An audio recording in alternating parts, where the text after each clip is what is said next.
Et salut les mobeurs. Alors aujourd'hui je vais préparer le haut moteur du MBK51. Déjà je vais vous mettre quelques petites vidéos quand j'ai désossé le bas moteur et ce que j'ai fait. Et on se reprend tout de suite. Désossage complet du moteur, plus nettoyage. Donc voilà, les carters sont nettoyés, sont propres. Donc en très très bel état quand même. Ils sont pas trop oxydés. Un petit peu d'oxydation bien sûr. Sinon les plans de joint sont pas bien beaux. Voilà. Ça, les plans de joint oxydés, ça marche pas du tout pour l'étanchéité.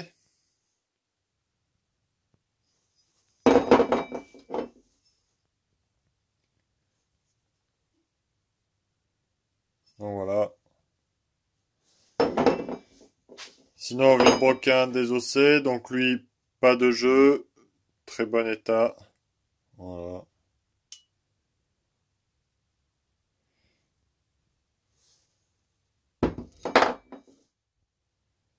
Il n'est pas abîmé, donc roulement, joint spi neuf. Ça, les goujons c'est nettoyé. La cage à aiguille, elle est neuve, donc je la touche pas. Segment, axe, piston, donc tout le haut moteur est nickel, lui par contre. Voilà, le tout petit piston, donc un peu de nettoyage. Donc c'est pas MBK vu que il n'y a pas de trace MBK ou quoi que ce soit, donc ça a bien l'air d'être une réplique 512, les Technics, mais bon, il est en très très bel état. Ni casil à l'intérieur, donc au moins c'est du solide. Donc au moins on a un cylindre tout neuf de chez neuf, regardez-moi ça, tout beau.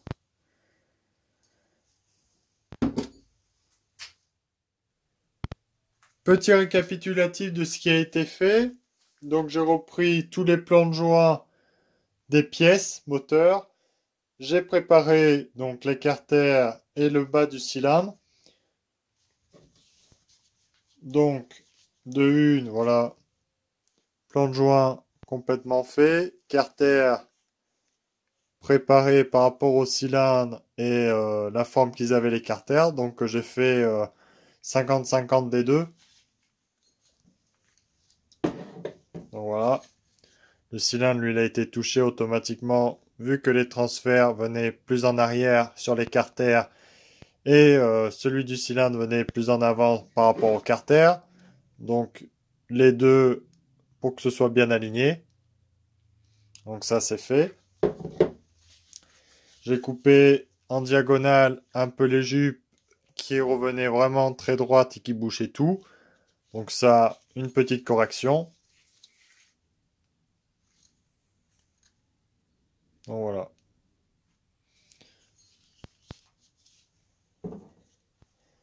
La culasse, elle a été resurfacée.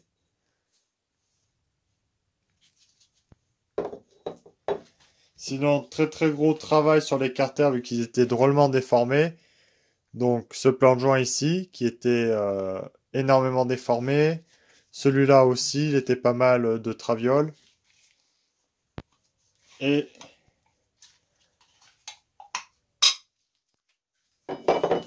celui du milieu. Il était vraiment de travers. Donc il en reste un peu ici, mais là ça pose moins de problèmes vu qu'il y a tout ça d'étanchéité. Donc je ne vais pas raboter non plus 107 ans. Mais vraiment de travers ce carter-là. Lui aussi au surfaçage. Pour que ce soit le maximum étanche. Je fais une petite préparation vraiment très mignonne. Donc juste favoriser une petite veine gazeuse ici, là. Pour alimenter, c'est tout. Rien de bien méchant. Et là pareil. Donc j'ai rien, j'ai pas sablé ou quoi que ce soit. Voilà, comme ça favorise l'entrée des gaz comme ça.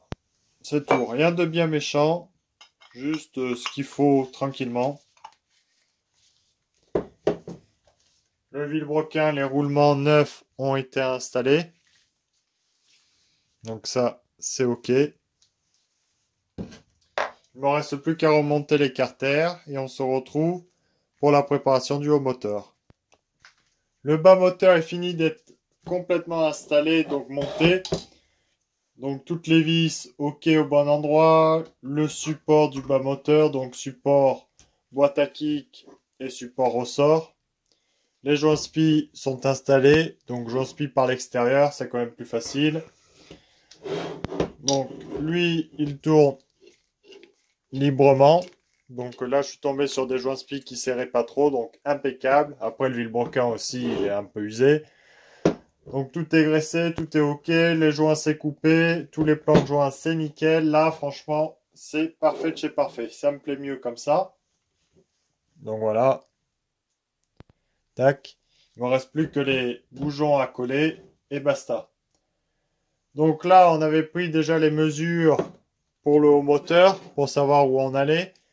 Je vais les reprendre avec un simple petit joint parce que vu que ça a été poncé ici, tout ça, donc ça peut jouer de quelques degrés, 1 ou 2 degrés peut-être. Donc on va contrôler ça. Et puis on va partir pour gratter le haut moteur. Donc déjà, comme vous avez pu le voir, ça a été gratté, ça ok. Il nous restera surtout l'échappement à toucher. Parce que les diagrammes latéraux, ça va. Et puis il faudrait sinon un renvoi d'angle pour toucher correctement. Parce que recaler en dessous avec où on peut pas resurfacer, c'est quand même compliqué. Où il faut connaître un tourneur-fraiseur, où c'est le mieux. Là, pareil, les deux faces ont été resurfacées. Donc, ça devrait comprimer un poil plus fort. Après, j'ai pas passé non plus ma vie dessus. Donc, ça n'a pas énormément raboté. Mais on va voir ce qu'on arrive à en sortir comme valeur. Et puis, voilà.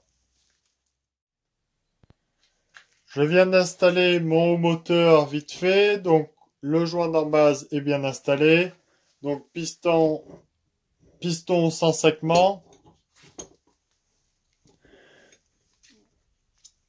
Donc là, les goujons, bien sûr, je les ai collés tant qu'à faire. Là, pour Morba, donc, voilà. De toute façon, on avait vu ça ensemble la première vidéo. Donc ça débouche pratiquement l'échappement et les côtés, ils sont bien débouchés. Et au point mort, ça vient très bien à fleur. Donc voilà. Donc ça, c'est super. Tout va bien de ce côté-là. Donc, au point mort bas, on voit que l'échappement est vraiment ridicule. Donc, il va falloir lui donner de la largeur et de la hauteur.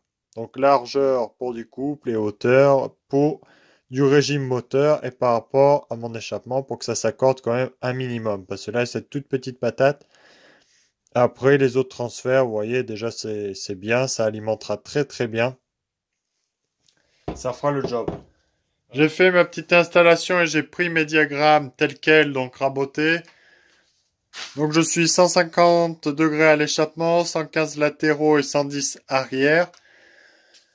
Donc là, on va essayer de taper les 170, entre 165 et 170 degrés au niveau de l'échappement. Et puis l'élargir, bien sûr, sur la largeur. Et normalement, ça devrait le faire. Bon, j'ai pris mes mesures. Et donc, le petit trait juste au-dessus, ça serait ça. Bien sûr, ce trait-là, le grand là, ce sera à peu près jusqu'ici où il faudrait que je taille pour avoir à peu près 168 degrés. Et donc, bien sûr, plus large de chaque côté, tac, tac. Mais ça, après, ça se fera à vue d'œil et petit à petit. Donc voilà, 168 degrés, on devrait être pas mal. Donc, on va se positionner pour commencer à ouvrir l'échappement. Bon, j'ai fait ma petite installation. Donc, pour travailler à l'écart, pas où je monte mon moteur, comme ça me fait moins de nettoyage. Donc, outil multifonction, donc de la marque que vous voulez. Après, fraise en 3 x 6 mm. Donc, 3 mm l'axe, 6 mm la tête. Donc, différentes tailles, ça vous les trouvez un petit peu partout sur n'importe quel site pas cher. Donc, ça là, Elle creuse bien, elle creuse fort. Du pétrole désaromatisé pour pas que ça s'encrasse les fraises. Lunettes de protection. Et on va partir tranquillement. Donc là, pour résumer, hop, là ça va, la tête arrive à bien rentrer dedans. On arrive tout juste. Et comme ça, on peut creuser comme ça là. Vous voyez, tac, tac, tac. Hop, sur les côtés. Et là. Voilà, en gros, c'est comme ça que je vais faire, tranquillement, par rapport aux repères que je me suis fait dedans. Et puis, tout simplement. Donc, j'aurais bien aimé vous filmer ça, mais bon, je sais pas comment faire. Si c'est pour voir que faire et pas voir le résultat, ça sert à rien, ça fait une perte de temps. Donc, je vais travailler et puis je vous montre le résultat au moins, comme ça, vous avez une vidéo rapide et vous voyez le résultat. Avant tout, avec la fraise, ça a tendance à être un peu raide. Donc je vais prendre les pierres comme ça. Hop. Les pierres type comme ça pour casser le nicasil à partir de l'intérieur. Là. Vous voyez, là. Hop là. Casser le nicasil comme ça. Et ça permet au moins d'être que à l'aluminium. Et ça, après, ça creuse ultra vite. Donc je vais faire comme ça économisera du temps et ça évite que ça éclate. Bon, les mobbers, donc ça fait 2 semaines que j'ai pas avancé sur le moteur, donc pour vous c'est la suite de la vidéo, mais pour moi, ben voilà, ça s'est passé 3 semaines. Donc je vais vous montrer où j'en suis.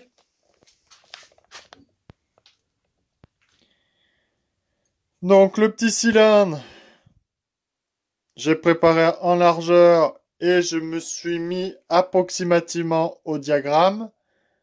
Donc là, il me reste encore tout le conduit à creuser. Donc là, bien sûr, à creuser là-dedans, là, tac, tac, tac, et pour bien ouvrir par rapport à mon flux pour faire la bonne pente. Donc là, pour le moment, j'ai pris juste la Dremel pour ouvrir correctement par rapport à mes diagrammes.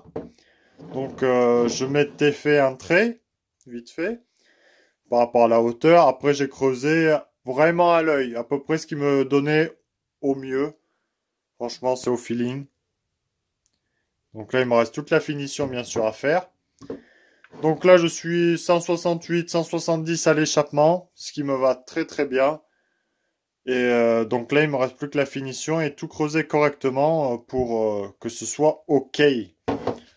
Donc là, je sais pas si je vous avais montré. Donc le bas moteur, c'est OK. Piston, OK.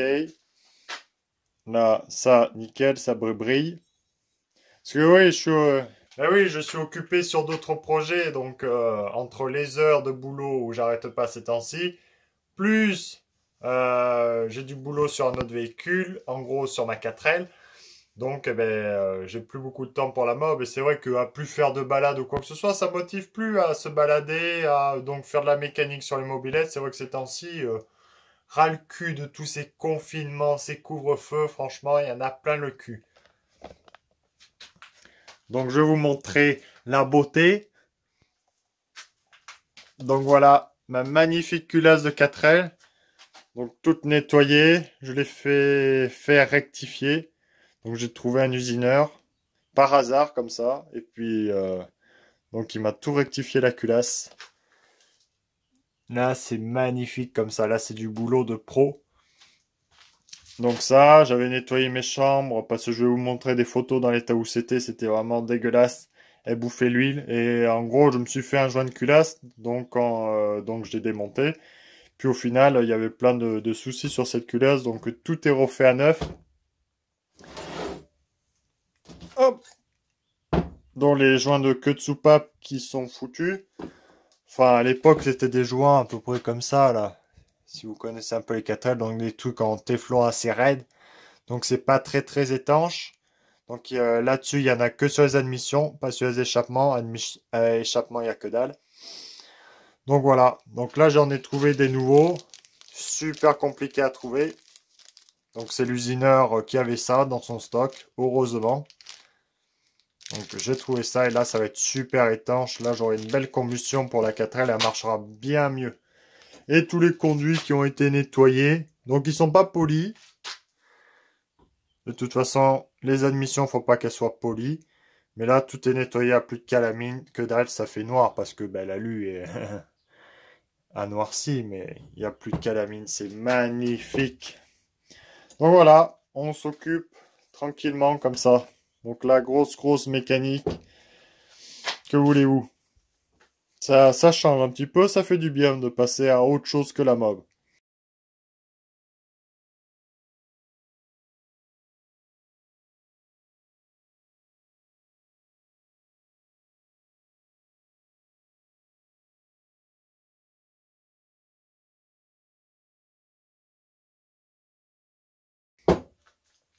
Sinon, autre chose, j'avais acheté cette huile donc biodégradable sur VSX, donc voilà, qui disait compatible avec les biocarburants, mais non, c'est pas compatible avec l'éthanol.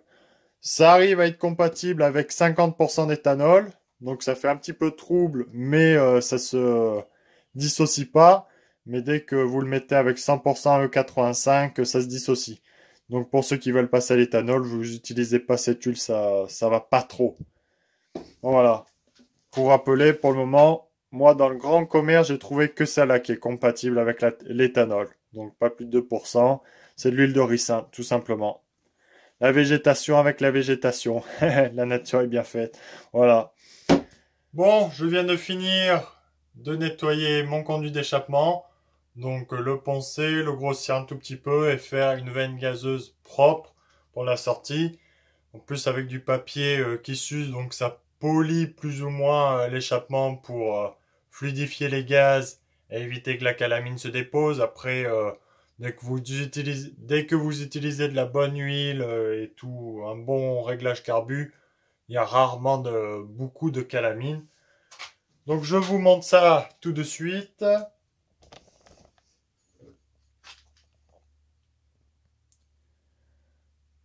Donc là, voilà l'échappement. Donc travailler sur la largeur pour avoir quand même du couple. Voilà. J'essaie de le faire à peu près uniformément, mais c'est pas facile, c'est vraiment de l'œil. Hop, donc le conduit tout propre.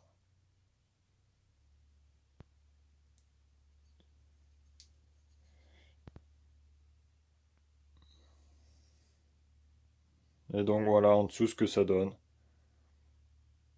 Donc franchement, je suis pas mécontent de mon boulot. Ça fera le job. On testera et puis basta. Donc là, on va prendre les diagrammes ensemble. De combien on arrive à en sortir à peu près. Et puis ça va vite le dire, hein. Donc sinon, pour info, je mets que un joint de 0,25. Donc je le cale pas du tout. Le piston vient au point moraux. Donc à fleur. Voilà.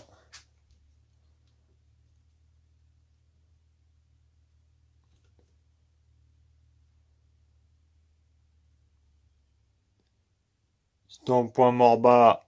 On débouche pratiquement à fond. Comme vous pouvez le voir, la petite pointe où ça débouche pas, il y a encore du Nicasil d'origine. Donc, j'y ai pas touché. Voilà. Bon, mais c'est pas mal. Ça débouchera bien. Ah, voilà, ça fait une bonne sortie. Pas tout à fait bien droite. Il aurait fallu que je creuse un poil comme ça, un petit peu ce côté. Mais bon, c'est du chipotage. C'est pas comme ça qu'on va gagner énormément. Bref, après vous pensez ce que vous voulez et vous faites comme vous voulez, hein. Oula, ça c'est sûr. Tac, moi je fais un petit peu à la one again. Allez, je suis en position échappement fermé. Donc on est parti. Mon disque est complètement voilé.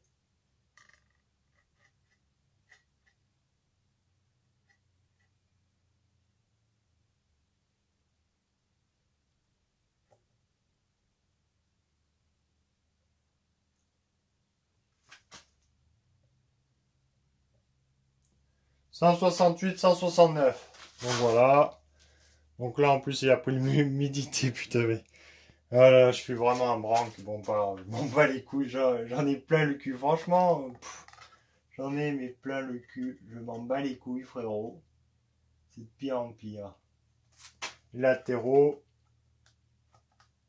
Bon, et toi, petite aiguille de merde?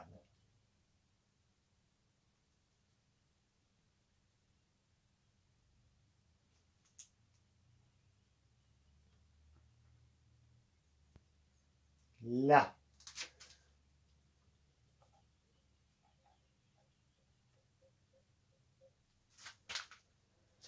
Tac, 115, 116, 117. Ouais, 117. Le joint est plus épais que le premier, c'est pour ça. Bon, bah écoutez, on a le résultat. Donc 169 à l'échappement, 115, 117 aux latéraux, approximativement, vu avec mon matos de bouboui. Mais là, franchement, j'ai envie de te dire, je m'en bats les couilles maintenant. J'en ai plus rien à branler. J'ai plus envie d'être carré ou quoi que ce soit. Franchement, je fais mon boulot. Je sais que ça marchera. Après, les autres qui diront, ouais, faut faire comme ça, comme ça. Frérot, je m'en fous. Franchement, maintenant, je suis à un stade où je fais des vidéos pour le plaisir et puis c'est tout. Franchement, t'es pas content, va voir ailleurs.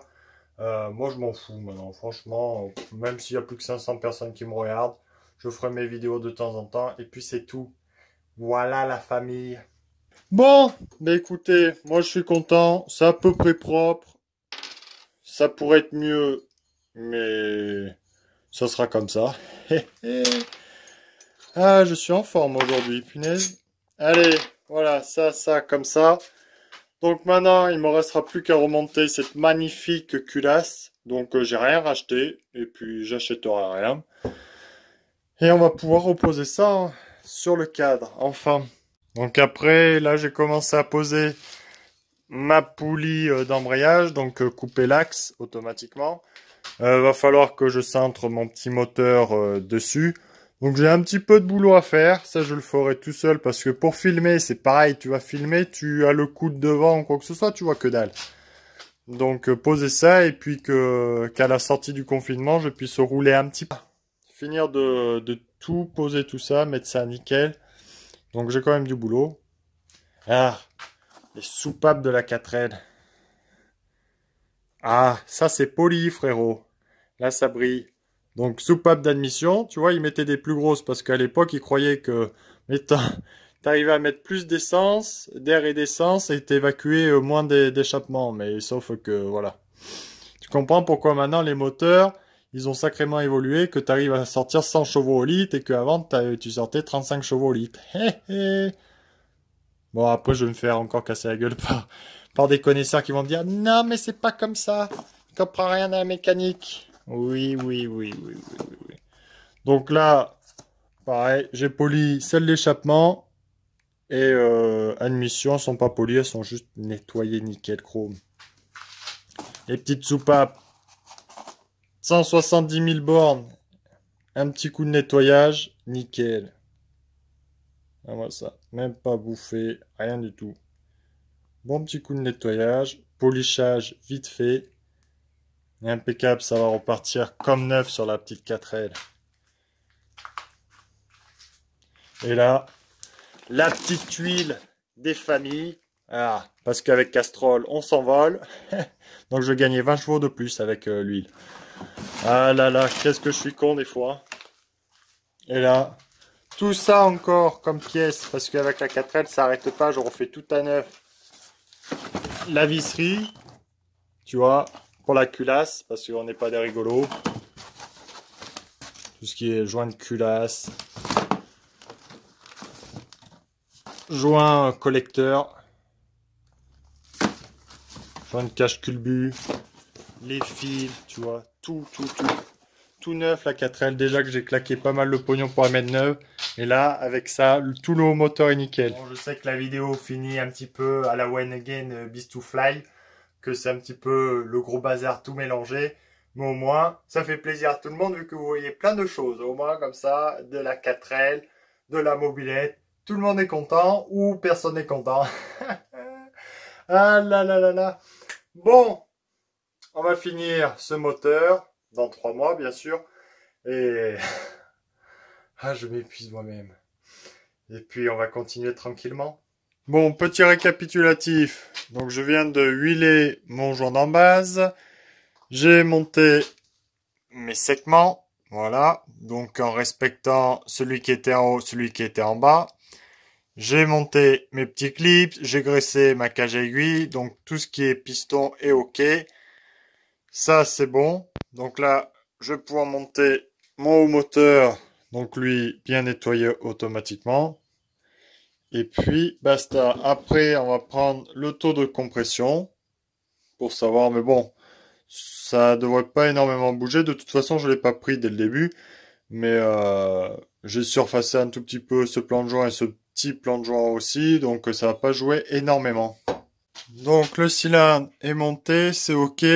Sinon, j'avais ressorti mes anciennes valeurs. Donc on était bien à 115 aux latéraux. Donc là, on est à 116. Donc on est bon. Ça n'a pas joué de beaucoup. De toute façon, avec le joint, il va s'écraser. Donc on perdra 1 à 2 degrés automatiquement. Donc voilà, ça c'est bon.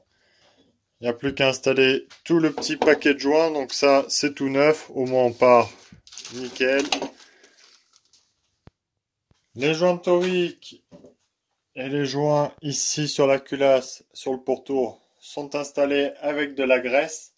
Donc au moins, pour pas qu'elle colle et soit réutilisable pour la suite. Donc ça, on est bon.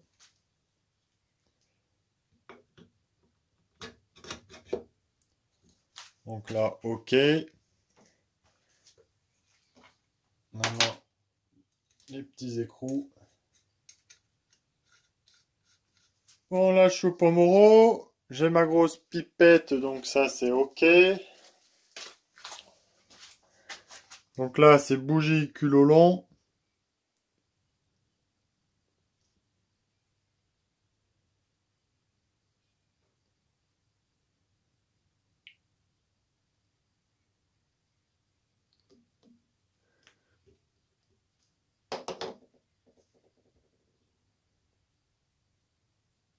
On finit d'ajuster le niveau.